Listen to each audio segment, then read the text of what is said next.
муҳоҷирони тоҷик ки бо мошинҳои рақамҳои Русия вориди Тоҷикистон мешаванд, хостори дароз кардани муҳлати 15 рӯзаи иҷозаи ҳаракат дар қаламрави кишвар шуданд.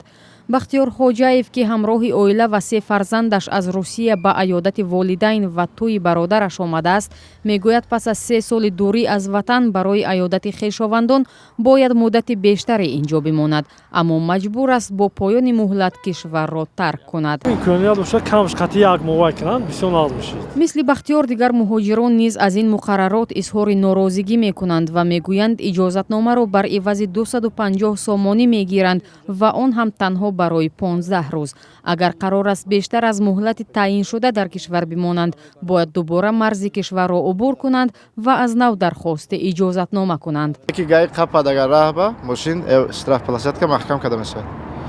агар муҳлаташ гузарад, агар ки рави раси то таможни 1200 сум ҷарима меспорим, меброи мери. Мина мо як моҳ пешакӣ омадем, 3 бор гузаштем границара.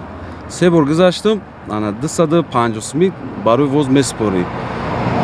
Баъд 15 рӯз вақтат метиҳанд. Агар танировка дошта бошӣ 10 рӯз вақтат метиҳанд.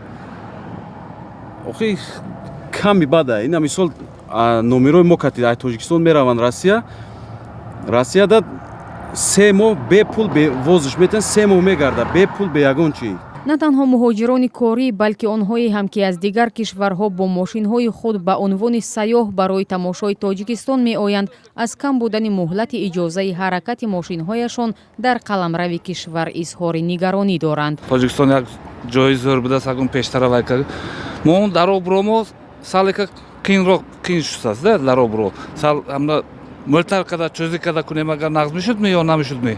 Боймурод Файзуллоев, сухангӯи хадамоти гумруки Тоҷикистон, аз додани ҳар гуна иттилоъ дар мавриди пардохтҳои гумрукие, ки барои мошинҳои хориҷӣ пешбинӣ шудааст, худдорӣ варзид. Ин ниҳод ба номаи расмии Радиои Озодӣ низ бо гузашти 2 рӯз посухи расмӣ надодааст.